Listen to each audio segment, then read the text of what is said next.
এই পাশেও কিন্তু শিক্ষার্থীদের অবস্থান এবং সাউন্ড গ্রেনেডের শব্দ আমরা পাচ্ছি। শিক্ষার্থীরা কিন্তু ছত্রভঙ্গ হয়ে যাচ্ছেন।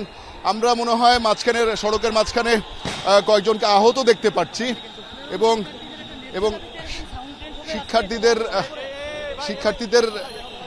এই আন্দোলনে পুলিশের যে আসলে অবস্থান, এটা নিয়ে শিক্ষার্থীদের অভিযোগের জায়গা রয়েছে। তারা অভিযোগ করছিলেন আমরা সড়কের মাঝখানে একজনকে আহত হয়ে শুয়ে থাকতে দেখছি এবং তাকে ঘিরে তার সহপাঠীরা হয়তো অবস্থান নিয়ে আছেন এবং পুলিশের যে অবস্থান, সেই অবস্থান আমরা দেখতে পাচ্ছি।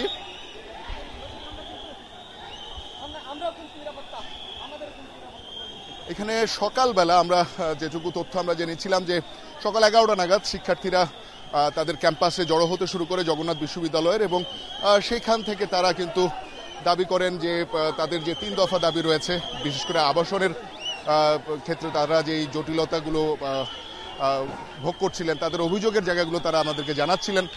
তারা বলছিলেন যে তাদের হল সুবিধা না থাকার কারণে শিক্ষার্থীদের যাতায়াত, লেখাপড়া এবং ক্যাম্পাসে পাঠদানের যে কর্মসূচি, সেই কর্মসূচি বেগবান নয় এবং তারা সুবিধা ভোগ করতে পারছেন না এবং তাদের যে একাডেমিক কার্যক্রম, সেই কার্যক্রমও সঠিকভাবে পালন হচ্ছে না।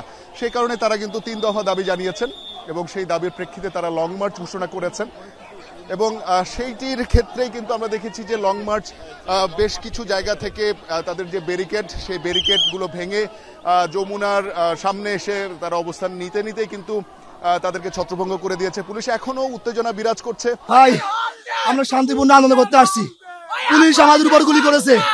আমরা অতর্কিতভাবে, আমরা এর আগে পুলিশ আমাদেরকে ধরছিল, আমাদের কথা হয়েছিল পুলিশের সাথে 0 পয়েন্টে সেই মৎস্য ভবনের সামনে থেকে, কিন্তু এখানে বিচারিক প্রশাসনের ভবনের সামনে, বিচার ভবনের সামনে পুলিশ আমাদের অতর্কিত গুলি করে, টিয়ার সেল এবং সাউন্ড গ্রেনেড হামলা করে, ইট পাটকেল মারে।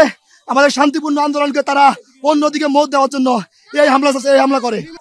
শিক্ষার্থীর যদি কিছু হয়, এইটা অনেক বড় উনাদেরকে কিভাবে একটা পুলিশ আমাদের জবি শিক্ষক ছিলেন, তাদের উপরে হামলার শিকার হয়েছে জবি শিক্ষক এবং শিক্ষার্থীরা হামলা হয়েছে। এখানে বিশেষ করে এখানে হচ্ছে কিছু মেয়ে শিক্ষার্থী ছিল, তাদের উপরে পুলিশ লাঠিচার্জ করছে এখান থেকে, এবং হচ্ছে কিছু শিক্ষার্থী মেয়ে শিক্ষার্থী এখানে আশ্রয় নিচ্ছে, সেখানে এরা ইট পাটকেল নিক্ষেপ করছে। আমাদের তো কোনো এখানে তাদের সাথে আমাদের কোনো গ্যাঞ্জাম করতে আসেনি। আমরা আসছি আমাদের 3 দফা দাবিতে। আমরা বুঝতেছি না আমরা কি করেছি। আমাদের হাতে লাঠি ছিল না, আমাদের হাতে কিছু ছিল, ইট ছিল না, তারপরও আমাদের বন্ধুদের উপর টিয়ার মারা হয়েছে। ভাই বাইরে শুয়ে আছে, কাতরাচ্ছে, আমরা কিছুই করি নাই। আমরা জুলাই আন্দোলনে আমরা যে অবদান রাখছি, তার প্রতিদান কি এই টিয়ার মারা আমাদের উপর লাঠি চার্জ করা হচ্ছে কেন?